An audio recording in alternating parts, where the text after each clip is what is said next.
सुन रहे हैं जगत गुरु तत्वदर्शी संत रामपाल जी महाराज द्वारा लिखी पुस्तक जीने की राह का पेज नंबर 17। गीता अध्याय 4 श्लोक 34 में स्पष्ट किया है कि उस तत्व ज्ञान को तत्वदर्शी संत जानते हैं।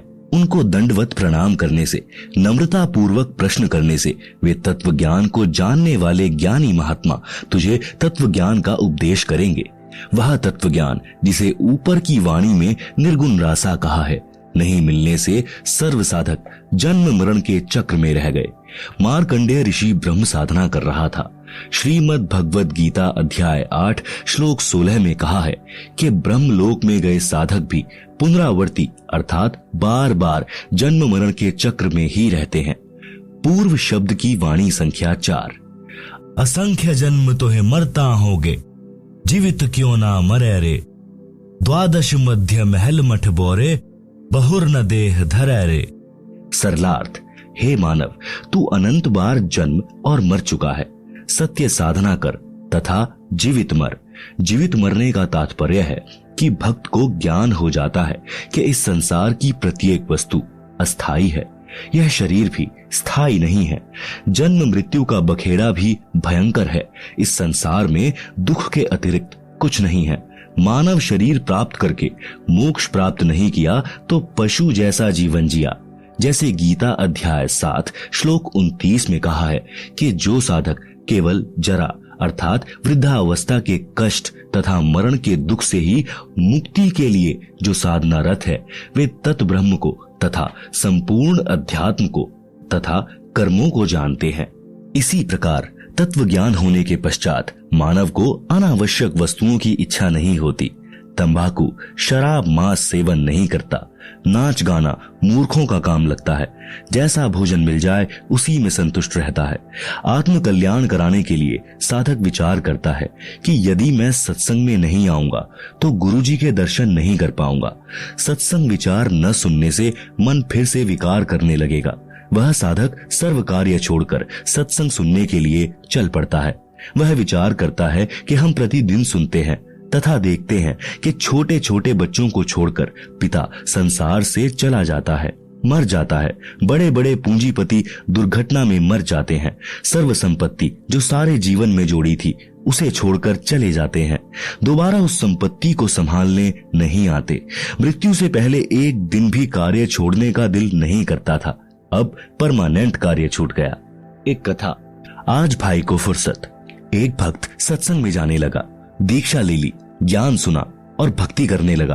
अपने मित्र से भी सत्संग में चलने तथा भक्ति करने के लिए प्रार्थना की, परंतु दोस्त नहीं माना।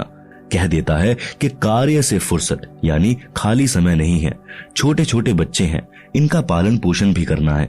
काम छोड़कर सत्संग में जाने लगा तो सारा धंधा चौपट हो जाएगा। आप सुन रहे हैं जगत गुरु तत्वदर्शी संत रामपाल जी महाराज द्वारा लिखी पुस्तक जीने की राह का पेज नंबर 18। वह सत्संग में जाने वाला भक्त जब भी सत्संग में चलने के लिए अपने मित्र से कहता तो वह यही कहता कि अभी काम से फुर्सत नहीं है। 1 वर्ष पश्चात उस मित्र की मृत्यु हो गई। उसकी अर्थी उठाकर कुल के लोग तथा नगरवासी चले। साथ साथ सैकड़ों नगर मोहल्ले के व्यक्ति भी साथ साथ चले। सब बोल रहे थे कि राम नाम सत्य है, सत्य बोले गत्य है। भक्त कह रहा था कि राम नाम तो सत्य है, परंतु आज भाई को फुर्सत है। नगरवासी कह रहे थे कि सत्य बोले गत्य है। भक्त कह रहा था कि आज भाई को फुर्सत है। अन्य व्यक्ति उस भक्त से कहने लगे कि ऐसे मत बोल, इसके घर वाले बुरा मानेंगे। भक्त ने कहा कि मैं तो ऐसे ही बोलूंगा। मैंने इस मूर्ख से हाथ जोड़कर प्रार्थना की थी कि सत्संग में चल, कुछ भक्ति कर ले। ये कहता था कि अभी फुर्सत अर्थात खाली समय नहीं है, आज इसको परमानेंट फुर्सत है। छोटे छोटे बच्चे भी छोड़ चला, जिनके पालन पोषण का बहाना करके परमात्मा से दूर रहा। भक्ति करता तो खाली हाथ नहीं जाता, कुछ भक्ति धन लेकर जाता। बच्चों का पालन पोषण तो परमात्मा करता है। भक्ति करने से साधक की आयु भी परमात्मा बढ़ा देता है। भक्त जन ऐसा विचार करके भक्ति करते हैं, कार्य त्याग कर सत्संग सुनने जाते हैं। भक्त विचार करते हैं कि परमात्मा न करे हमारी मृत्यु हो जाए, फिर हमारे कार्य कौन करेगा। हम यह मान लेते हैं कि हमारी मृत्यु हो गई, हम 3 दिन के लिए मर गए, यह विचार करके सत्संग में चले, अपने को मृत मान लें और सत्संग में चले जाएं। वैसे तो परमात्मा के भक्तों का कार्य बिगड़ता नहीं, फिर भी हम मान लेते हैं कि हमारी गैर हाजिरी में कुछ कार्य खराब हो गया तो 3 दिन बाद जाकर ठीक कर लेंगे। यदि वास्तव में टिकट कट गई अर्थात मृत्यु हो गई तो परमानेंट कार्य बिगड़ गया, फिर कभी ठीक करने नहीं आ सकते। इस स्थिति को जीवित मरना कहते हैं। वाणी का शेष सरलार्थ। द्वादश मध्य महल मठ बोरे, बहुर न देहि धरे रे। सरलार्थ। श्रीमद् भगवद गीता अध्याय 15 श्लोक 4 में कहा है कि तत्व ज्ञान की प्राप्ति के पश्चात परमेश्वर के उस परम पद की खोज करनी चाहिए जहां जाने के पश्चात साधक लौटकर संसार में कभी नहीं आते, अर्थात उनका पुनर्जन्म नहीं होता, वे फिर देह धारण नहीं करते। सूक्ष्म वेद की यह वाणी यही स्पष्ट कर रही है कि वह परम धाम द्वादश अर्थात 12वें द्वार को पार करके उस परम धाम में जाया जाता है। आज तक सर्व ऋषि महर्षि संत मंडलेश्वर केवल 10 द्वार बताया करते, परंतु परमेश्वर कबीर जी ने अपने स्थान को प्राप्त कराने का सत्य मार्ग सत्य स्थान स्वयं ही बताया है। उन्होंने 12वां द्वार बताया है। इससे भी स्पष्ट हुआ है कि आज तक यानी सन 2012 तक पूर्व के सब ऋषियों संतों पंथों की भक्ति काल ब्रह्म तक की थी, जिस कारण से जन्म मृत्यु का चक्र चलता रहा। वाणी संख्या 5। दोजख बहिष्ट सभी तय देखे राजपाट के रसिया, 3 लोक से तृप्त नाही यह मन भोगी खसिया। आप सुन रहे हैं जगत गुरु तत्वदर्शी संत रामपाल जी महाराज द्वारा लिखी पुस्तक जीने की राह का पेज नंबर 19। सरलार्थ। तत्व ज्ञान के अभाव में पूर्ण मोक्ष का मार्ग न मिलने के कारण कभी दोजख अर्थात नरक में गए, कभी बहिष्ट अर्थात स्वर्ग में गए, कभी राजा बनकर आनंद लिया। यदि इस मानव को 3 लोक का राज्य भी दे दे तो भी तृप्ति नहीं होती। उदाहरण, यदि कोई गांव का सरपंच बन जाता है तो वह इच्छा करता है कि विधायक बने तो मौज होवे। विधायक इच्छा करता है कि मंत्री बनूं तो बात कुछ अलग हो जाएगी। मंत्री बनकर इच्छा करता है कि मुख्यमंत्री बनूं तो पूरी चौधर हो, आनंद ही न्यारा होगा, सारे प्रांत पर कमान चलेगी। मुख्यमंत्री बनने के पश्चात प्रबल इच्छा होती है कि प्रधानमंत्री बनूं तो जीवन सार्थक हो, तब तक जीवन लीला समाप्त हो जाएगी। फिर गधा बनकर कुमार के लठ यानी डंडे खा रहा होगा। इसीलिए तत्व ज्ञान में समझाया है कि काल ब्रह्म द्वारा बनाई गई स्वर्ग नरक तथा राजपाट प्राप्ति की भूल भुलैया में सारा जीवन व्यर्थ कर दिया, कहीं संतोष नहीं हुआ। यह मन ऐसा खुसरा यानी हिजड़ा है। एक इब्राहिम सुल्तान अदम नाम का इराक देश के बलख शहर का राजा था। वह पूर्व जन्म का बहुत अच्छा भक्त था, परंतु वर्तमान के ऐश्वर्य में मस्त होकर परमात्मा को भूल चुका था। राज के ठाठ में तथा महलों में आनंद मान बैठा था। एक दिन परमात्मा सत्यलोक से आकर एक यात्री का रूप बनाकर राजा के महल में गए तथा कहा कि हे सराय वाले, एक कमरा किराए पर दे, पैसे बता, रात्रि बितानी है। राजा ने कहा, हे भोले यात्री, आपको यह सराय यानी धर्मशाला दिखाई देती है। मैं राजा हूँ और ये मेरा महल है। यात्री रूप में परमात्मा ने पूछा कि आपसे पहले इस महल में कौन रहते थे? राजा ने कहा कि मेरे पिता दादा परदादा रहते थे। यात्री रूप में परमेश्वर ने पूछा कि आप कितने दिन रहोगे इस महल में? राजा ने कहा कि एक दिन मैं भी चला जाऊंगा इन्हें छोड़कर। परमेश्वर बोले कि यह सराय नहीं तो क्या है, यह सराय है, जैसे तेरे बाप दादा गए ऐसे ही तू चला जाएगा, इसीलिए मैंने महलों को धर्मशाला बताया है। राजा को वास्तविकता का ज्ञान हुआ, संसार की इच्छा त्याग कर आत्म कल्याण करवाया। सदा रहने वाला सुख तथा अमर जीवन प्राप्त करने के लिए दीक्षा ली और आजीवन भक्ति की, अपना मानव जीवन सफल किया। वाणी नंबर 6। सतगुरु मिले तो इच्छा मेटे, पद मिल पदे समाना, चल हंसा उस लोक पठाऊं जो आदि अमर अस्थाना। सरलार्थ। यदि तत्वदर्शी संत सद्गुरु मिले तो उपरोक्त ज्ञान बताकर काल ब्रह्म के लोक की सर्व वस्तुओं से तथा पदों से इच्छा समाप्त करके पद मिल पदे समाना इसमें एक पद का अर्थ है पद्धति अर्थात शास्त्र विधि अनुसार साधना। दूसरे पद का अर्थ है परम पद यानी पदवी। सद्गुरु शास्त्र विधि अनुसार पद्धति बताकर परमेश्वर के उस परम पद की प्राप्ति करवा देता है, जहां जाने के पश्चात साधक फिर लौटकर संसार में कभी नहीं आते। हे भक्त, चल तुझे उस लोक में भेज दूं जो आदि अमर स्थान है, अर्थात गीता अध्याय 18 श्लोक 62 में वर्णित सनातन परम धाम है, जहां पर परम शांति है। आप सुन रहे हैं जगत गुरु तत्वदर्शी संत रामपाल जी महाराज द्वारा लिखी पुस्तक जीने की राह का पेज नंबर 20, वाणी संख्या 7। चार मुक्ति जहां चंपी करती, माया हो रही दासी, दास गरीब अभय पद पर से, मिले राम अविनाशी। सरलार्थ, उस सनातन परम धाम में परम शांति तथा अत्यधिक सुख है। काल ब्रह्म के लोक में चार मुक्ति मानी जाती हैं, जिनको प्राप्त करके साधक अपने को धन्य मानता है, परंतु वे स्थायी नहीं हैं। कुछ समय उपरांत पुण्य समाप्त होते ही फिर 84 लाख प्रकार की योनियों में कष्ट उठाता है, परंतु उस सत्य लोक में चारों मुक्ति वाला सुख सदा बना रहेगा। माया आपकी नौकरानी बनकर रहेगी।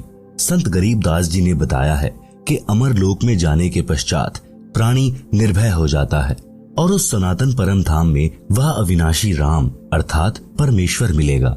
इसलिए पूर्ण मोक्ष के लिए शास्त्रानुकूल भक्ति करनी चाहिए, जिससे उस भगवान तक जाया जा सकता है।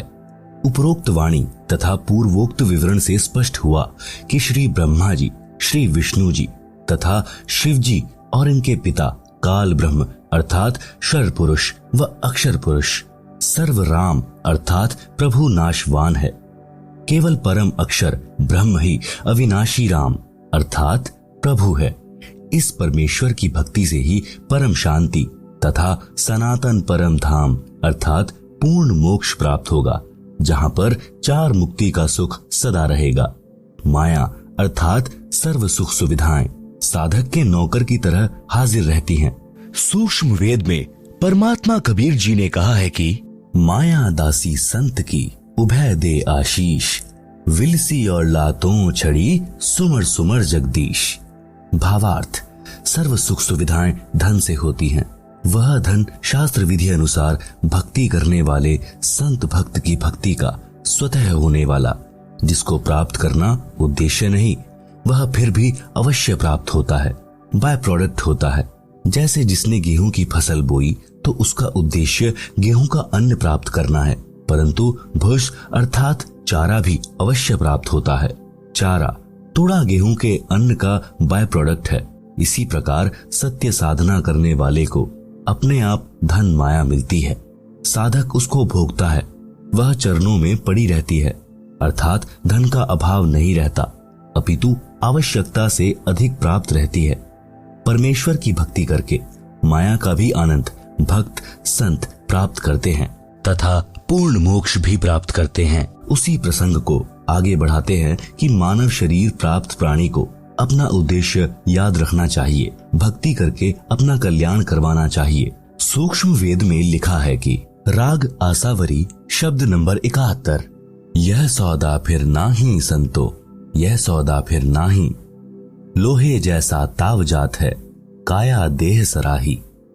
तीन लोक और भुवन चतुर्दश, सब जग सौदे आही, दुगने तिगुने किए चौगुने, किन्हू मूल गवाही। आप सुन रहे हैं जगत गुरु तत्वदर्शी संत रामपाल जी महाराज द्वारा लिखी पुस्तक जीने की राह का पेज नंबर 21। भावार्थ, जैसे दो व्यापारी यानी बिजनेसमैन दूर किसी शहर में सौदा करने गए और 5-5 लाख रुपए मूलधन ले गए। एक ने अपने धन का सदुपयोग किया, धर्मशाला या होटल में किराए पर कमरा लिया, सामान खरीदा और महंगे मोल बेचा, जिससे उसने 20 लाख रुपए और कमा लिए। 2 वर्ष में वापस अपने घर आ गया, सब जगह प्रशंसा हुई और धनी बन गया। दूसरे ने भी होटल या धर्मशाला में कमरा किराए पर लिया, शराब पीने लगा, वैश्याओं के नृत्य देखता, खाता और सो जाता। उसने अपना मूलधन 5 लाख रुपए भी नष्ट कर दिया। वापस घर आया तो ऋण यानी कर्जा हो गया, जिससे 5 लाख रुपए उधार लेकर गया था, उसने अपने रुपए मांगे। ना देने पर उसको अपना मजदूर रखा, उससे अपना 5 लाख का धन पूरा किया। उपरोक्त वाणी का यही तात्पर्य है। 3 लोक यानी स्वर्ग लोक, पाताल लोक तथा पृथ्वी लोक में जितने भी प्राणी हैं वे सब अपना राम नाम का सौदा करने आए हैं। किसी ने तो दुगना, 3 गुना, 4 गुना धन कमा लिया, अर्थात पूर्ण संत से दीक्षा लेकर मनुष्य जीवन के श्वासों की पूंजी जो मूल धन है उसको सत्य भक्ति करके बढ़ाया। अन्य व्यक्ति जिसने भक्ति नहीं की या शास्त्र विधि त्याग कर मनमाना आचरण किया या अनधिकारी गुरु से दीक्षा लेकर भक्ति की, उसको कोई लाभ नहीं मिलता। यह पवित्र गीता अध्याय 16 श्लोक 23-24 में प्रमाण है, जिस कारण से उसने भी अपने मनुष्य जीवन के श्वास रूपी मूलधन को सत्य भक्ति बिना नष्ट कर लिया। भक्ति न करने से हानि का अन्य विवरण। शब्द नंबर 71 का शेष। यह दम टूटे पिंडा फूटे, हो लेखा दरगाह माही, उस दरगाह में मार पड़ेगी, जम पकड़ेंगे बाही। नर नारायण देहि पाए कर, फेर 84 जाही, उस दिन की मोह डरनी लागे, लज्जा रह के नाही, जा सतगुरु की मैं बलिहारी, जो जामन मरण मिटाही, कुल परिवार तेरा कुटुंब कबीला, मसलित एक ठहराही, बांध पिंजरी आगे धर लिया, मरघट कूले जाही, अग्नि लगा दिया जब लंबा, फूंक दिया उस ठाही, पुराण उठा फिर पंडित आए, पीछे गरुड़ पढ़ाही। भावार्थ, यह दम अर्थात श्वास जिस दिन समाप्त हो जाएंगे उसी दिन यह शरीर रूपी पिंड छूट जाएगा। फिर परमात्मा के दरबार में पाप पुण्यों का हिसाब होगा। भक्ति न करने वाले या शास्त्र विरुद्ध भक्ति करने वाले को यम के दूत भुजा पकड़कर ले जाएंगे, चाहे कोई किसी देश का राजा भी क्यों ना हो। उसकी पिटाई की जाएगी। संत गरीबदास को परमेश्वर कबीर जी मिले थे, उनकी आत्मा को ऊपर लेकर गए थे, सर्व ब्रह्मांडों को दिखाकर, संपूर्ण अध्यात्म ज्ञान समझाकर वापस शरीर में छोड़ा था। संत गरीबदास जी आंखों देखा हाल बयान कर रहे हैं कि हे मानव, आपको नर शरीर मिला है जो नारायण अर्थात परमात्मा के शरीर जैसा अर्थात उसी का स्वरूप है। अन्य प्राणियों को यह सुंदर शरीर नहीं मिला। इसके मिलने के पश्चात प्राणी को आजीवन भगवान की भक्ति करनी चाहिए। ऐसा परमात्मा स्वरूप शरीर प्राप्त करके सत्य भक्ति न करने के कारण फिर 84 लाख वाले चक्र में जा रहा है। धिक्कार है तेरे मानव जीवन को। मुझे तो उस दिन की चिंता बनी है। डर लगता है कि कहीं भक्ति कम बने और उस परमात्मा के दरबार में पता नहीं इज्जत रहेगी या नहीं। मैं तो भक्ति करते करते भी डरता हूँ कि कहीं भक्ति कम न रह जाए। आप तो भक्ति ही नहीं करते। यदि करते हो तो शास्त्र विरुद्ध कर रहे हो। तुम्हारा तो बुरा हाल होगा। और मैं तो राय देता हूँ कि ऐसा सतगुरु चुनो जो जन्म मरण के दीर्घ रोग को मिटा दे, समाप्त कर दे। जो सत्य भक्ति नहीं करते उनका क्या हाल होता है मृत्यु के पश्चात। आसपास के कुल के लोग इकट्ठे हो जाते हैं। फिर सबकी एक ही मसलत अर्थात राय बनती है कि इसको उठाओ। उठाकर शमशान घाट पर ले जाकर फूंक देते हैं। लाठी या जैली की खोद यानी ठोकर मार मार कर छाती तोड़ते हैं। संपूर्ण शरीर को जला देते हैं। जो कुछ भी जेब में होता है उसको निकाल लेते हैं। फिर शास्त्र विधि त्याग कर मनमाना आचरण कराने और करने वाले उस संसार से चले गए। जीव के कल्याण के लिए गुरु गरुड़ पुराण का पाठ करते हैं। आप सुन रहे हैं जगत गुरु तत्वदर्शी संत रामपाल जी महाराज द्वारा लिखी पुस्तक जीने की राह का पेज नंबर 22। तत्व ज्ञान यानी सूक्ष्म वेद में कहा है कि अपना मानव जीवन पूरा करके वह जीव चला गया। परमात्मा के दरबार में उसका हिसाब होगा। वह कर्मानुसार कहीं गधा कुत्ता बनने की पंक्ति में खड़ा होगा। मृत्यु के पश्चात गरुड़ पुराण का पाठ उसके क्या काम आएगा। यह व्यर्थ का शास्त्र विरुद्ध क्रियाक्रम है। उस प्राणी का मनुष्य शरीर रहते उसको भगवान के संविधान का ज्ञान करना चाहिए था, जिससे उसको अच्छे बुरे का ज्ञान होता और वह अपना मानव जीवन सफल करता। प्रेत शिला पर जाए विराजे, फिर पितरों पिंड भराही, बहुर श्राद्ध खान कुआं आया, काग भये कली माही। भावार्थ है कि मृत्यु उपरांत उस जीव के कल्याण अर्थात गति कराने के लिए की जाने वाली शास्त्र विरुद्ध क्रियाएं व्यर्थ हैं, जैसे गरुड़ पुराण का पाठ करवाया। उस मरने वाले की गति अर्थात मोक्ष के लिए फिर अस्थियां गंगा में प्रवाहित की, उसकी गति यानी मोक्ष करवाने के लिए। फिर 13वीं या 17वीं को हवन व भंडारा यानी लंगर किया, उसकी गति कराने के लिए। पहले प्रत्येक महीने 1 वर्ष तक महीना क्रिया करते थे, उसकी गति कराने के लिए। फिर छठे महीने छमाही क्रिया करते थे, उसकी गति कराने के लिए। फिर वर्षी क्रिया करते थे, उसकी गति कराने के लिए। फिर उसकी पिंडोदक क्रिया कराते थे, उसकी गति कराने के लिए। श्राद्ध निकालते हैं अर्थात श्राद्ध क्रिया कराते हैं। श्राद्ध वाले दिन पुरोहित भोजन स्वयं बनाता है और कहता है कि कुछ भोजन मकान की छत पर रखो, कहीं आपका पिता कौवा यानी कि काग न बन गया हो। जब कौवा भोजन खा जाता तो कहते हैं कि तेरे पिता या माता आदि जो मृत्यु को प्राप्त हो चुका है, जिसके हेतु यह सर्व क्रिया की गई है और यह श्राद्ध किया गया है, वह कौवा बना है, इसका श्राद्ध सफल हो गया। इस उपरोक्त विवरण से स्पष्ट हुआ कि वह व्यक्ति जिसका उपरोक्त क्रियाक्रम किया था वह कौवा बन चुका है। आप सुन रहे हैं जगत गुरु तत्वदर्शी संत रामपाल जी महाराज द्वारा लिखी पुस्तक जीने की राह का पेज नंबर 23। श्राद्ध करने वाले पुरोहित कहते हैं कि श्राद्ध करने से वह जीव 1 वर्ष तक तृप्त हो जाता है, फिर 1 वर्ष में श्राद्ध फिर करना है। विचार करें, जीवित व्यक्ति दिन में 3 बार भोजन करता था, अब 1 दिन भोजन करने से 1 वर्ष तक कैसे तृप्त हो सकता है? यदि प्रतिदिन छत पर भोजन रखा जाए तो वह कौवा प्रतिदिन ही भोजन खाएगा। दूसरी बात, मृत्यु के पश्चात की गई सर्व क्रियाएं गति यानी मोक्ष कराने के उद्देश्य से की गई थी। उन ज्ञानहीन गुरुओं ने अंत में कौवा बनवाकर छोड़ा। वह प्रेतशिला पर प्रेत योनि भोग रहा है। पीछे से गुरु और कौवा मौज से भोजन कर रहा है। पिंड भराने का लाभ बताया है कि प्रेत योनि छूट जाती है। मान ले प्रेत योनि छूट गई, फिर वह गधा या बैल बन गया तो क्या गति कराई? नर से फिर पशुआ कीजिए, गधा बैल बनाई। 56 भोग कहाँ मन बोरे, कहीं कुर्डी चरने जाई। भावार्थ, मनुष्य जीवन में हम कितने अच्छे अर्थात 56 प्रकार के भोजन खाते हैं। भक्ति न करने से या शास्त्र विरुद्ध साधना करने से गधा बनेगा, फिर ये 56 प्रकार के भोजन कहाँ प्राप्त होंगे? कहीं कुर्डियों यानी रूढ़ी पर पेट भरने के लिए घास खाने जाएगा। इसी प्रकार बैल आदि आदि पशुओं की योनियों में कष्ट पर कष्ट उठाएगा। जय सतगुरु की संगत करते सकल कर्म कट जाएं, अमरपुरी पर आसन होते जहां धूप ना छाई। भावार्थ, संत गरीबदास ने परमेश्वर कबीर जी से प्राप्त सूक्ष्म वेद में आगे कहा है कि यदि सतगुरु यानी तत्वदर्शी संत की शरण में जाकर दीक्षा लेते तो उपरोक्त सर्व कर्मों के कष्ट कट जाते, अर्थात न प्रेत बनते, न गधा, न बैल बनते।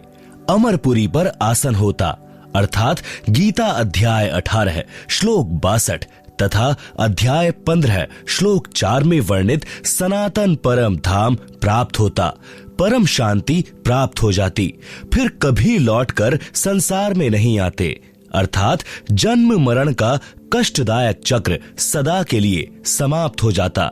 उस अमर लोक यानी सत्य लोक में धूप छाया नहीं है, अर्थात जैसे धूप दुखदायी हुई तो छाया की आवश्यकता पड़ी, उस सत्यलोक में केवल सुख है, दुख नहीं है। सुरत निरत मन पवन पयाना, शब्द शब्द समाई, गरीब दास गलतान महल में मिले कबीर गोसाई। भावार्थ, संत गरीब दास जी ने कहा है कि मुझे कबीर परमेश्वर मिले हैं।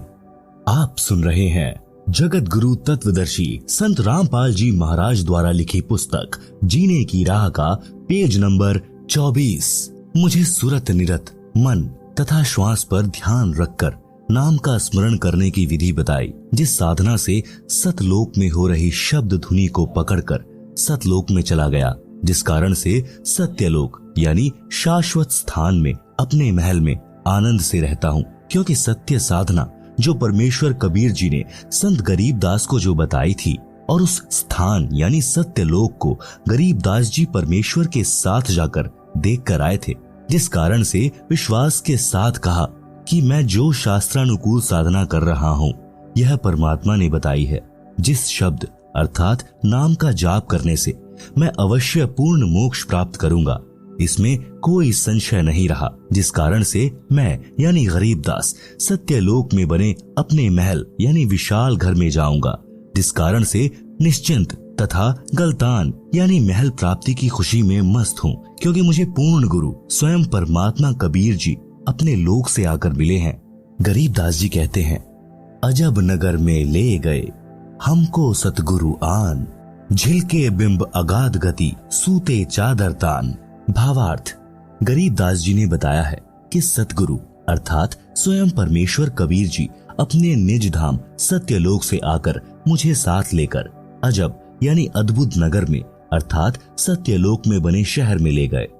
उस स्थान को आंखों देखकर मैं परमात्मा के बताए भक्ति मार्ग पर चल रहा हूँ, सत्य नाम सार नाम की साधना कर रहा हूँ, इसलिए चादर तान कर सो रहा हूँ, अर्थात मेरे मोक्ष में कोई संदेह नहीं है। चादर तान कर सोना, निश्चिंत होकर रहना, जिसका कोई कार्य शेष न हो और कोई चादर ओढ़ कर सो रहा हो तो गांव में कहते हैं कि अच्छा चादर तान कर सो रहा है, क्या कोई कार्य नहीं है।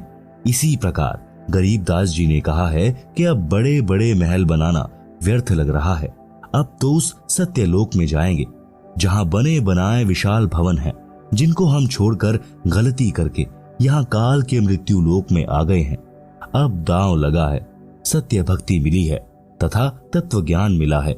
सज्जनों, वह सत्य भक्ति वर्तमान में मेरे रामपाल दास जी के पास है, जिससे इस दुखों के घर संसार से पार होकर वह परम शांति तथा शाश्वत स्थान यानी सनातन परम धाम प्राप्त हो जाता है, जिसके विषय में गीता अध्याय 18 श्लोक 62 में कहा है तथा गीता अध्याय 15 श्लोक 4 में कहा है कि तत्वदर्शी संत से तत्व ज्ञान प्राप्त करके उस तत्व ज्ञान से अज्ञान का नाश करके उसके पश्चात परमेश्वर के उस परम पद की खोज करनी चाहिए, जहां जाने के पश्चात साधक फिर लौटकर संसार में कभी नहीं आता। भक्ति न करने से बहुत दुख होगा। सूक्ष्म वेद में कहा है, यह संसार समझदा नाही, कहंदा शाम दोपहरे नू, गरीब दास ये वक्त जात है, रोवोगे इस पहरे नू। आप सुन रहे हैं जगत गुरु तत्वदर्शी संत रामपाल जी महाराज द्वारा लिखी पुस्तक जीने की राह का पेज नंबर 25। भावार्थ, आध्यात्मिक ज्ञान के अभाव में परमात्मा के विधान से अपरिचित होने के कारण यह प्राणी इस दुखों के घर संसार में महान कष्ट झेल रहा है और इसी को सुख स्थान मान रहा है। जैसे एक व्यक्ति जून के महीने में दिन के 12 या 1 बजे हरियाणा प्रांत में शराब पीकर चिलचिलाती धूप में गिरा पड़ा है, पसीनों से बुरा हाल है, रेत शरीर से लिपटा है। एक व्यक्ति ने कहा, हे भाई उठ, तुझे वृक्ष के नीचे बैठा दूं, तू यहाँ पर गर्मी में जल रहा है। शराबी बोला कि मैं बिल्कुल ठीक हूँ, मौज हो रही है, कोई कष्ट नहीं है। एक व्यक्ति किसी कारण कोर्ट में गया, वहां उसका रिश्तेदार मिला, एक दूसरे से कुशल मंगल पूछी, दोनों ने कहा सब ठीक है, मौज है। एक व्यक्ति का एक लौता पुत्र बहुत रोगी था, उसको पीजीआई में भर्ती करा रखा था। लड़के की बचने की आशा बहुत कम थी। ऐसी स्थिति में माता पिता की क्या दशा होती है आसानी से समझी जा सकती है। रिश्तेदार मिलने आए और पूछा कि बच्चे का क्या हाल है। पिता ने बताया कि बचने का भरोसा नहीं। फिर पूछा, और कुशल मंगल है? पिता ने कहा कि सब मौज है। विचार करें, शराब के नशे में घोर धूप के ताप को झेल रहा था, फिर भी कह रहा था कि मौज हो रही है। कोर्ट कचहरियों में जो रिश्तेदार मिले, दोनों ही कह रहे थे कि सब मौज है। विचार करें, जो व्यक्ति कोर्ट के कोल्हू में फंसा है, उसको स्वप्न में भी सुख नहीं होता, फिर भी दोनों कह रहे थे कि मौज है, अर्थात आनंद है। जिस व्यक्ति का एक लौता पुत्र मृत्युशैया पर हो, उसको मौज कैसी? इसलिए सूक्ष्म वेद में कहा है कि इस दुखालय संसार में यह प्राणी महाकष्ट को सुख मान रहा है। यह संसार समझदा नाही, कहंदा शाम दोपहरे नू, गरीब दास ये वक्त जात है, रोवोगे इस पहरे नू। भावार्थ, संत गरीब दास जी ने बताया है कि मनुष्य जन्म प्राप्त करके जो व्यक्ति भक्ति नहीं करता, वह कुत्ते, गधे आदि आदि की योनि में कष्ट उठाता है। कुत्ता रात्रि में आसमान की ओर मुख करके रोता है। इसलिए गरीब दास जी ने बताया है कि यह मानव शरीर का वक्त एक बार हाथ से निकल गया और भक्ति नहीं की तो इस समय यानी इस पहरे को याद करके रोया करोगे। भक्ति मार्ग पर यात्रा। जब तक आध्यात्मिक ज्ञान नहीं तब तक तो जीव माया के नशे में अपना उद्देश्य भूल चुका था। और जैसा ऊपर बताया है कि शराबी नशे में ज्येष्ठ महीने की गर्मी में दिन के दोपहर के समय धूप में पड़ा पड़ा पसीने व रेत में सना भी कह रहा होता है कि मौज हो रही है, परंतु नशा उतरने के पश्चात उसे पता चलता है कि तू तो जंगल में पड़ा है, घर तो अभी दूर है। आप सुन रहे हैं जगत गुरु तत्वदर्शी संत रामपाल जी महाराज द्वारा लिखी पुस्तक जीने की राह का पेज नंबर 26। कबीर जी ने कहा है कि यह माया अटपटी, सब घट आन अड़ी, किस किस को समझाऊं या कुएं भांग पड़ी। भावार्थ, अध्यात्म ज्ञान रूपी औषधि सेवन करने से जीव का नशा उतर जाता है। फिर वह भक्ति के सफर पर चलता है, क्योंकि उसे परमात्मा के पास पहुंचना है जो उसका अपना पिता है तथा वह सतलोक जीव का अपना घर है। यात्रा पर चलने वाला व्यक्ति सारे सामान को उठाकर नहीं चल सकता, केवल आवश्यक सामान लेकर यात्रा पर चलता है। इसी प्रकार भक्ति के सफर में अपने को हल्का होकर चलना होगा, तभी मंजिल को प्राप्त कर सकेंगे। भक्ति रूपी राह पर चलने के लिए अपने को मानसिक शांति का होना अनिवार्य है। मानसिक परेशानी का कारण है अपनी परंपराएं तथा नशा, मान बढ़ाई, लोक दिखावा। यह भार व्यर्थ के लिए खड़े हैं। जैसे बड़ी कोठी, बड़ी महंगी कार, श्रृंगार करना, महंगे आभूषण यानी स्वर्ण के आभूषण संग्रह करना, विवाह में दहेज लेना देना, बैंड बाजे डीजे बजाना, गुड़चड़ी के समय पूरे परिवार का बेशर्मों की तरह नाचना, मृत्यु भोज करना, बच्चे के जन्म पर खुशी मनाना, खुशी के अवसर पर पटाखे जलाना, फिजूल खर्ची करना आदि आदि जीवन के भक्ति सफर में बाधक होने के कारण त्यागने पड़ेंगे। विवाह कैसे करें? जैसे श्री देवी दुर्गा जी ने अपने तीनों पुत्रों श्री ब्रह्मा जी, श्री विष्णु जी तथा श्री शिव जी का विवाह किया था, इसी पुस्तक में आगे पढ़ेंगे। मेरे यानी लेखक के अनुयायी ऐसे ही करते हैं। 17 मिनट की असुर निकंदन रामायणी है। फेरों के स्थान पर उसको बोला जाता है, जो करोड़ गायत्री मंत्र यानी ओम भूर्भुवः से उत्तम तथा लाभदायक है, जिसमें विश्व के सर्व देवी देव तथा पूर्ण परमात्मा का आह्वान तथा स्तुति प्रार्थना है, जिस कारण से सर्व शक्तियां उस विवाह वाले जोड़े की सदा रक्षा तथा सहायता करते हैं। इससे बेटी बची रहेगी, जीने की सुगम राह हो जाएगी। विवाह में प्रचलित वर्तमान परंपरा का त्याग, विवाह में व्यर्थ का खर्चा त्यागना पड़ेगा। जैसे बेटी के विवाह में बड़ी बारात का आना, दहेज देना, यह व्यर्थ परंपरा है, जिस कारण से बेटी परिवार पर भार मानी जाने लगी है और उसको गर्भ में ही मारने का सिलसिला शुरू है, जो माता पिता के लिए महापाप का कारण बनता है। बेटी देवी का स्वरूप है। हमारी कुपरंपराओं ने बेटी को दुश्मन बना दिया। श्री देवी पुराण के 3 स्कंद में प्रमाण है कि इस ब्रह्मांड के प्रारंभ में तीनों देवताओं श्री ब्रह्मा जी, श्री विष्णु जी तथा श्री शिव जी का जब इनकी माता श्री दुर्गा जी ने विवाह किया, उस समय न कोई बाराती था, न कोई भाती था, न कोई भोजन भंडारा किया गया था, न डीजे बजा था, न कोई नृत्य किया गया था। श्री दुर्गा जी ने अपने बड़े पुत्र श्री ब्रह्मा जी से कहा कि हे ब्रह्मा, यह सावित्री नाम की लड़की तुझे तेरी पत्नी के रूप में दी जाती है, इसे ले जाओ और अपना घर बसाओ। इसी प्रकार अपने बीच वाले पुत्र श्री विष्णु जी से लक्ष्मी जी तथा छोटे बेटे श्री शिव जी को पार्वती जी को देकर कहा कि ये तुम्हारी पत्नियां हैं, इनको ले जाओ और अपना अपना घर बसाओ। तीनों अपनी अपनी पत्नियों को लेकर अपने अपने लोक में चले गए, जिससे विश्व का विस्तार हुआ। आप सुन रहे हैं जगत गुरु तत्वदर्शी संत रामपाल जी महाराज द्वारा लिखी पुस्तक जीने की राह का पेज नंबर 27। शंका समाधान। कुछ व्यक्ति कहते हैं कि पार्वती जी की मृत्यु हो गई थी। उस देवी का पुनर्जन्म राजा दक्ष के घर हुआ था। युवा होने पर देवी सती यानी पार्वती जी ने नारद के बताने के पश्चात श्री शिव जी को पति बनाने का दृढ़ संकल्प कर लिया और अपनी माता जी के माध्यम से अपनी इच्छा पिता दक्ष को बताई। तो राजा दक्ष ने कहा कि वह शिव जी मेरा दामाद बनने योग्य नहीं है, क्योंकि वह नग्न रहता है, केवल एक मृग छाल पर्दे पर बांधता है, शरीर पर राख लगाकर भांग के नशे में रहता है, सर्पों को साथ रखता है। ऐसे व्यक्ति से मैं अपनी बेटी का विवाह करके जगत में हंसी का पात्र नहीं बनूंगा। परंतु देवी पार्वती भी जिद की पक्की थी।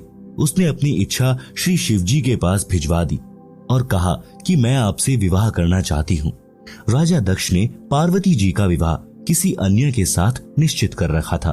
उसी दिन श्री शिव जी अपने साथ हजारों की संख्या में भूत प्रेत, भैरव तथा अपने गणों को लेकर विवाह मंडप पर पहुंच गए। राजा दक्ष के सैनिकों ने विरोध किया। शिव की सेना और दक्ष की सेना में युद्ध हुआ। पार्वती ने शिव जी को वरमाला पहना दी। पार्वती को बलपूर्वक लेकर श्री शिव जी कैलाश पर्वत पर अपने घर ले गए। कुछ व्यक्ति कहते हैं कि देखो, श्री शिव जी भी भव्य बारात लेकर पार्वती से विवाह करने आए थे, इसलिए बारात की परंपरा पुरातन है, इसलिए बारात बिना विवाह की शोभा नहीं होती। इसका उत्तर यह है कि यह विवाह नहीं था, यह तो प्रेम प्रसंग था। श्री शिव जी बारात नहीं सेना लाए थे, पार्वती को बलपूर्वक उठाकर ले जाने के लिए। विवाह की पुरातन परंपरा श्रीदेवी महापुराण के 3 स्कंद में है, जो ऊपर बता दी है। बेटियों तथा बेटों को चाहिए कि अपने माता पिता जी की इच्छा अनुसार विवाह करें। प्रेम विवाह महाक्लेश का कारण बन जाता है। जैसे भगवान शिव जी और पार्वती जी का किसी बात पर मनमुटाव हो गया। शिव जी ने पार्वती जी से पत्नी व्यवहार बंद कर दिया तथा बोलचाल भी बंद कर दी। पार्वती ने सोचा कि अब यह घर मेरे लिए नरक हो गया है, इसलिए कुछ दिन अपनी माँ के पास चली जाती हूँ। पार्वती जी अपने पिता दक्ष के घर मायके में चली गई। उस दिन राजा दक्ष ने एक हवन यज्ञ का आयोजन किया हुआ था। राजा दक्ष ने अपनी बेटी का सत्कार नहीं किया तथा कहा कि आज क्या लेने आई हो, देख लिया उसका प्रेम, चली जा घर से। पार्वती जी ने अपनी माता से श्री शिव जी के नाराज होने की कथा बता दी थी। माता ने अपने पति दक्ष को सब बताया था। पार्वती जी को अब न मायके में स्थान था न ससुराल में। प्रेम विवाह ने ऐसी गंभीर परिस्थिति उत्पन्न कर दी कि दक्ष पुत्री को आत्महत्या के अतिरिक्त कोई विकल्प नहीं देखा और राजा दक्ष के विशाल हवन कुंड में जलकर मर गई। धार्मिक अनुष्ठान का नाश किया, अपना अनमोल मानव जीवन खोया, पिता का नाश कराया, क्योंकि जब श्री शिव जी को पता चला तो वे अपनी सेना लेकर पहुंचे और अपने ससुर दक्ष जी की गर्दन काट दी। बाद में बकरे की गर्दन लगाकर जीवित किया। उस प्रेम विवाह ने कैसा घमासान मचाया। शिव सेना को बारात बताकर कुप्रथा को जन्म दिया गया है और यह प्रसंग प्रेम विवाह रूपी कुप्रथा का जनक है, जो समाज के नाश का कारण है। विवाह जो सुप्रथा से हुआ वह आज तक सुखी जीवन जी रहे हैं, जैसे श्री ब्रह्मा जी तथा श्री विष्णु जी। आप सुन रहे हैं जगत गुरु तत्वदर्शी संत रामपाल जी महाराज द्वारा लिखी पुस्तक जीने की राह का पेज नंबर 28। विवाह करने का उद्देश्य। विवाह का उद्देश्य केवल संतानोत्पत्ति करना है। फिर पति पत्नी मिलकर परिश्रम करके बच्चों का पालन करते हैं, उनका विवाह कर देते हैं, फिर वे अपना घर बसाते हैं। इसके अतिरिक्त प्रेम विवाह समाज में अशांति का बीज बोना है, समाज बिगाड़ की चिंगारी है। प्रेम प्रसंग कैसा होता है? उत्तर, जो चरित्रहीन लड़के लड़की होते हैं वे चलते समय अजीबोगरीब एक्टिंग करते हैं। उन लजमारों की दृष्टि भी टेढ़ी मेढ़ी चलती है। कभी बनावटी मुस्कुराना, मुड़ मुड़कर आगे पीछे देखना, चटक मटक कर चलना उन पाप आत्माओं का शौक होता है, जो अंत में प्रेम विवाह का रूप बन जाता है। बाद में उनको पता चलता है कि दोनों के अन्य भी प्रेमी प्रेमिकाएं थी। फिर उनकी दशा भगवान शिव जी पार्वती वाली होती है, न घर के रहते हैं न घाट के। विवाह करने का उद्देश्य ऊपर बता दिया है। इससे हटकर जो भी कदम युवा उठाते हैं वह जीवन सफर को नरक बनाने वाला होता है। यदि किसी का प्रेम संबंध भी बन जाए तो इस बात का ध्यान अवश्य रखें कि अपने समाज की मर्यादा जैसे गोत्र, गांव तथा विवाह क्षेत्र भंग न होती हो, जिससे कुल व माता पिता की इज्जत को ठेस पहुंचे। गलती से ऐसा हो भी जाए और बाद में पता चले तो लड़के लड़की को चाहिए कि तुरंत उस प्रेम को तोड़ दें। अंतर जातीय विवाह वर्तमान में करने में कोई हानि नहीं है, परंतु उपरोक्त मर्यादा का ध्यान अवश्य रखें। भगवान शिवजी ने भी देवी पार्वती को इसी कारण से त्यागा था। आगे की कथा इस प्रकार है। भगवान शिव का अपनी पत्नी को त्यागना। जिस समय श्री रामचंद्र पुत्र श्री दशरथ यानी राजा अयोध्या वनवास का समय बिता रहे थे, उस दौरान सीता जी का अपहरण लंका के राजा रावण ने कर लिया था। श्री राम को पता नहीं था। सीता जी के वियोग में श्री राम जी विलाप कर रहे थे। आकाश से शिव पार्वती ने देखा। पार्वती ने शिव से पूछा कि यह व्यक्ति इतनी बुरी तरह क्यों रो रहा है, इस पर क्या विपत्ति आई है। आप सुन रहे हैं जगत गुरु तत्वदर्शी संत रामपाल जी महाराज द्वारा लिखी पुस्तक जीने की राह का पेज नंबर 29। श्री शिवजी ने बताया कि यह साधारण व्यक्ति नहीं है, यह श्री विष्णु जी हैं, जो राजा दशरथ के घर जन्मे हैं, अब वनवास का समय बिता रहे हैं। इनकी पत्नी सीता भी इनके साथ आई थी, उनका किसी ने अपहरण कर लिया है, इसलिए दुखी हैं। पार्वती जी ने कहा कि मैं सीता रूप धारण करके इनके सामने जाऊंगी, यदि मुझे पहचान लेंगे तो मैं मानूंगी कि ये वास्तव में भगवान हैं। शिवजी ने पार्वती से कहा था कि यह गलती ना करना, यदि आपने सीता रूप धारण कर लिया तो मेरे काम की नहीं रहोगी। पार्वती जी ने उस समय तो कह दिया कि ठीक है, मैं परीक्षा नहीं लूंगी, परंतु शिव के घर से बाहर जाते ही सीता रूप धार कर श्री राम के सामने खड़ी हो गई। श्री राम बोले कि हे दक्ष पुत्री माया, आज अकेले कैसे आई, श्री शिवजी को कहां छोड़ आई। तब देवी जी लज्जित हुई और बोली कि भगवान शिव सत्य ही कह रहे थे कि आप त्रिलोकी नाथ हैं, आपने मुझे पहचान लिया, मैं परीक्षा लेने आई थी।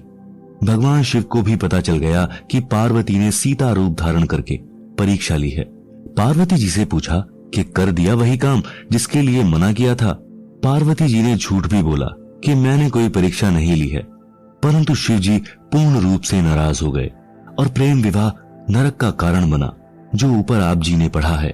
इसलिए युवाओं से निवेदन है कि अपनी कमजोरी के कारण माता पिता तथा समाज में विष न खोलें। विवाह करना अच्छी बात है, बकवाद करना बुरी बात है। विवाह के लिए माता पिता समय पर स्वयं चिंतित हो जाते हैं और विवाह करके ही दम लेते हैं। फिर युवा क्यों सिरदर्द मोल लेते हैं। जब तक विवाह नहीं होता चाव चढ़ा रहता है, विवाह के पश्चात बच्चे हो जाते हैं। 7 साल के पश्चात महसूस होने लगता है कि या के बनी। जैसे हरियाणवी कवि यानी स्वांगी जाट मेहर सिंह जी ने कहा है कि विवाह करके देख लियो, जिसने देखी जेल नहीं है। जैसे जेल में 4 दीवारी के अंदर रहना मजबूरी होती है, इसी प्रकार विवाह के पश्चात माता पिता के लिए, अपने परिवार के पोषण के लिए, गृहस्थी जीवन जीने के लिए सामाजिक मर्यादा रूपी 4 दीवारी के अंदर रहना अनिवार्य हो जाता है। अपनी मर्जी नहीं चला सकता, यानी नौकरी वाला नौकरी पर जाता है, मजदूर मजदूरी पर, तथा किसान खेत के कार्य को करने के लिए मजबूर है, जो जरूरी है। इसलिए विवाहित जीवन मर्यादा रूपी कारागार कही जाती है। परंतु इस कारागार बिना संसार की उत्पत्ति नहीं हो सकती। अपने माता पिता जी ने भी विवाह किया, अपने को अनमोल मनुष्य शरीर मिला। इस शरीर में भक्ति करके मानव मोक्ष प्राप्त कर सकता है, जो विवाह का ही वरदान है। इस पवित्र संबंध को चरित्रहीन व्यक्ति कामुक कथा सुनाकर तथा राग रागिनी गाकर युवाओं में वासनाओं को उत्प्रेरित करते हैं, जिससे शांत व मर्यादित मानव समाज में आग लग जाती है। आप सुन रहे हैं जगत गुरु तत्वदर्शी संत रामपाल जी महाराज द्वारा लिखी पुस्तक जीने की राह का पेज नंबर 30, जिस कारण से कई परिवार उजड़ जाते हैं। जैसे समाचार पत्रों में पढ़ने को मिलता है कि युवक तथा युवती ने गांव की गांव में प्रेम करके नाश का बीज बो दिया। लड़की वालों ने अपनी लड़की को बहुत समझाया, परंतु गंदी फिल्मों से प्रेरित लड़की ने एक नहीं मानी। परिवार वालों ने लड़की की हत्या कर दी, जिस कारण से लड़की का भाई, पिता, माता तथा भाभी भी जेल गए। आजीवन कारागार हो गई। उन दोनों ने प्रेम प्रसंग रूपी अग्नि से परिवार जला दिया, बसे बसाए घर का नाश कर दिया। अन्य बहुत से उदाहरण हैं जिनमें ऑनर किलिंग का मुकदमा बनने से फांसी तक सजा का प्रावधान है। हे युवा बच्चों, विचार करो, माता पिता आपसे क्या क्या उम्मीद लिए जीते हैं। आपको पढ़ाते हैं, पालते हैं, आप सामाजिक मर्यादा को भूलकर छोटी सी भूल के कारण महान गलती करके जीवन नष्ट कर जाते हो। इसलिए बच्चों को सत्संग सुनना अनिवार्य है। सामाजिक ऊंच नीच का पाठ पढ़ाना आवश्यक है, जिसका लगभग अभाव हो चुका है। एक प्रश्न, बारात का प्रचलन कैसे हुआ? उत्तर, राजा लोगों से प्रारंभ हुआ। वे लड़के के विवाह में सेना लेकर जाते थे। रास्ते में राजा की सुरक्षा के लिए सेना जाती थी, जिसका सब खर्च लड़की वाला राजा वहन करता था। सेठ साहूकार दहेज में अधिक आभूषण तथा धन देते थे। वे गांव के अन्य गरीब वर्ग के व्यक्तियों को दिहाड़ी पर ले जाते थे, जो सुरक्षा के लिए होते थे। उनको पहले दिन लड़के वाला अपने घर पर मिठाई खिलाता था। लड़की वाले से प्रत्येक रक्षक को एक चांदी का रुपया तथा एक पीतल का गिलास दिलाया जाता था। जो गरीब वर्ग अपनी गाड़ी तथा बैल ले जाते थे, उनको कुछ अधिक राशि का प्रलोभन दिया जाता था। पहले जंगल अधिक होते थे, यातायात के साधन नहीं थे। इस प्रकार यह एक परंपरा बन गई। उस समय अकाल गिरते थे, लोग निर्धन होते थे। कोई धनी अकेला मिल जाता था तो उसको लूटना आम बात थी। इस कारण से बारात रूपी सेना का प्रचलन हुआ। फिर यह एक लोक दिखावा परंपरा बन गई, जिसकी अब बिल्कुल आवश्यकता नहीं है। एक और प्रश्न, भात तथा न्योंदा न्योंदार कैसे चला? उत्तर, उसका मूल भी बारात का आना, दहेज का देना, बारात ले जाने के लिए लड़के वाले द्वारा मिठाई खिलाना, लड़की वाले के लिए भी उस बारात के लिए मिठाई तथा रुपया गिलास देना आदि के कारण भात तथा न्योता यानी न्योंदा प्रथा प्रारंभ हुई। न्योता समूह में गांव तथा आसपास गवांड गांव के प्रेमी प्यारे व्यक्ति होते हैं, जिसके लड़के या लड़की का विवाह होता था तो अकेला परिवार खर्च वहन नहीं कर सकता था। उसके लिए लगभग 100 या अधिक सदस्य उस समूह में होते हैं। जिसके बच्चे का विवाह होता था तो सब सदस्य अपनी वित्तीय स्थिति अनुसार न्योता यानी धनराशि विवाह वाले के पिता को देते थे। कोई 100 रुपए, कोई 200 रुपए, कोई कम, कोई अधिक, जो एक प्रकार का निशुल्क उधार होता है। उस पर ब्याज नहीं देना पड़ता। सबका न्योते का धन लिखा जाता है। प्रत्येक सदस्य की बही यानी डायरी में प्रत्येक विवाह पर दिया न्योता लिखा होता है। इस प्रकार विवाह वाले परिवार को धन की समस्या नहीं आती है। आप सुन रहे हैं जगत गुरु तत्वदर्शी संत रामपाल जी महाराज द्वारा लिखित पुस्तक जीने की राह का पेज नंबर 31। भात भी इसी कड़ी में भरा जाता है। बहन के बच्चों के विवाह में कुछ कपड़े तथा नकद धन देना यानी भाई द्वारा की गई सहायता भात कहा जाता है। जो धन बहन को लौटाना नहीं होता। जिन बहनों के भाई नहीं हैं, वे उस दिन अति दुखी होती हैं, एकांत में बैठकर रोती हैं। पीलिया, लड़की को संतान उत्पन्न होने पर मायके वालों की ओर से जच्चा के लिए घर का देशी शुद्ध घी, कुछ गोंद यानी घी, आटा भूनकर गोला, अजवाइन, काली मिर्च का मिश्रण गोंद कहलाता है।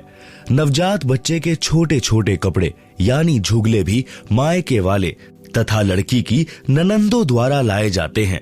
यह परंपरा है जो कपड़े 1 वर्ष के पश्चात व्यर्थ हो जाते हैं। इस तरह की परंपरा को त्यागना है, क्योंकि जीवन के सफर में व्यर्थ का भार है। आप अपनी बेटी की सहायता कर सकते हैं, जैसे गाय भैंस लेनी है। बेटी की वित्तीय स्थिति कमजोर है तो उसको नकद रुपए दे सकते हैं, परंतु विवाह के समय नहीं। बेटी का आपकी संपत्ति में से हक दे सकते हैं अगर बेटी लेना चाहे तो।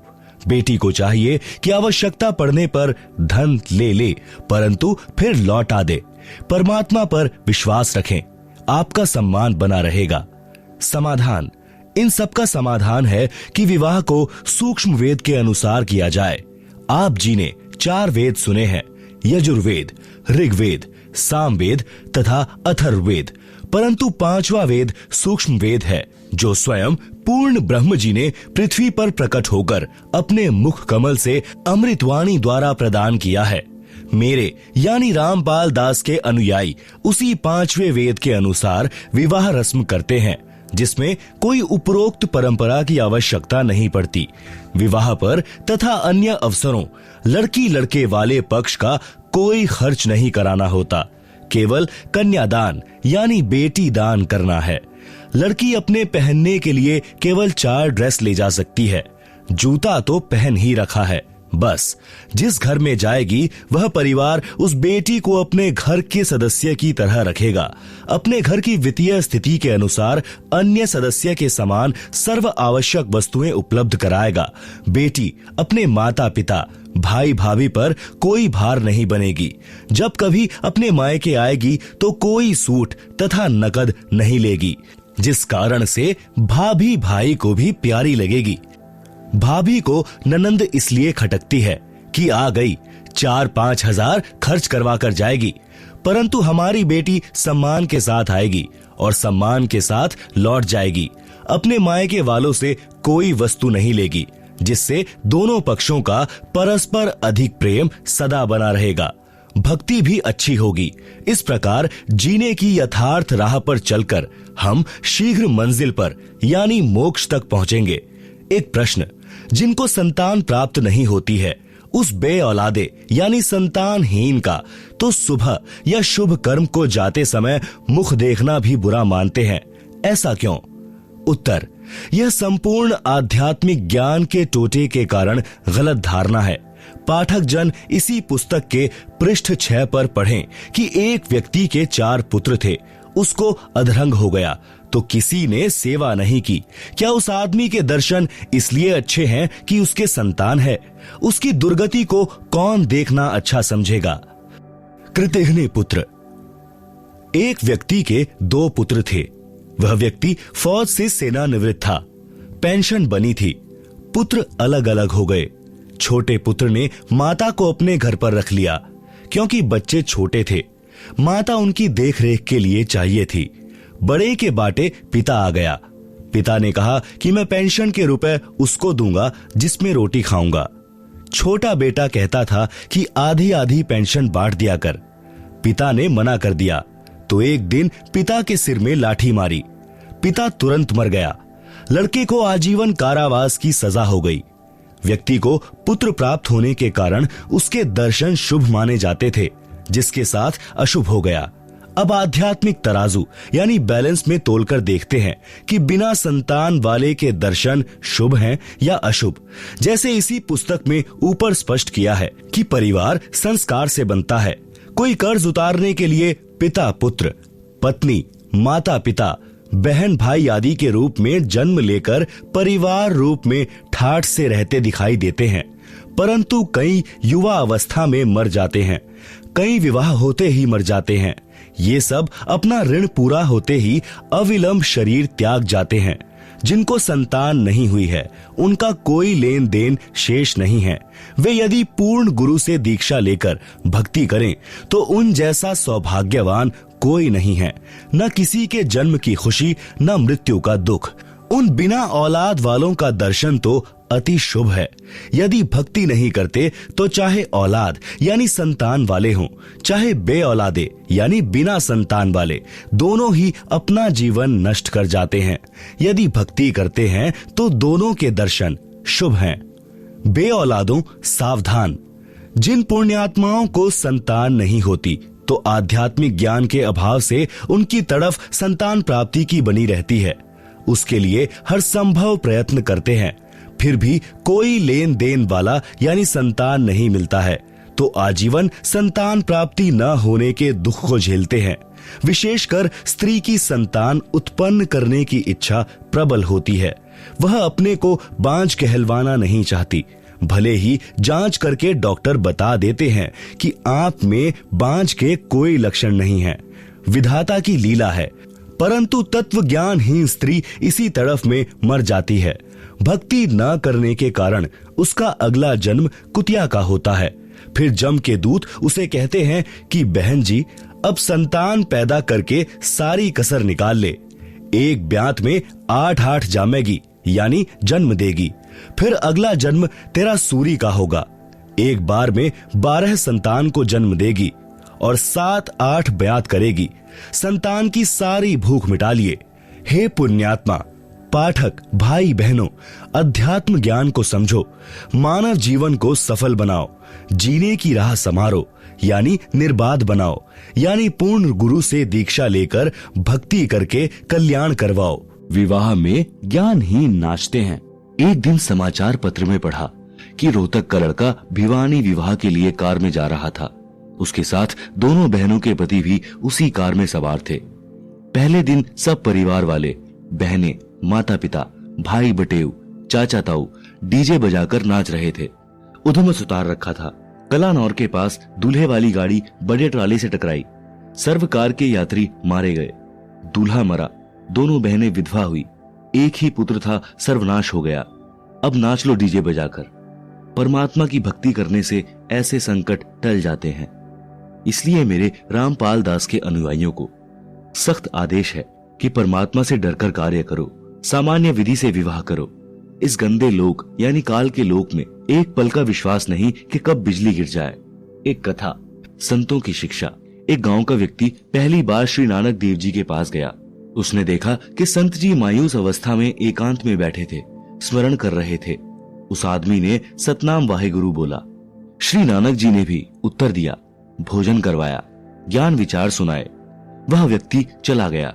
एक दिन फिर वही व्यक्ति आया और बोला, महाराज जी आप कभी खुश दिखाई नहीं देते, क्या कारण है?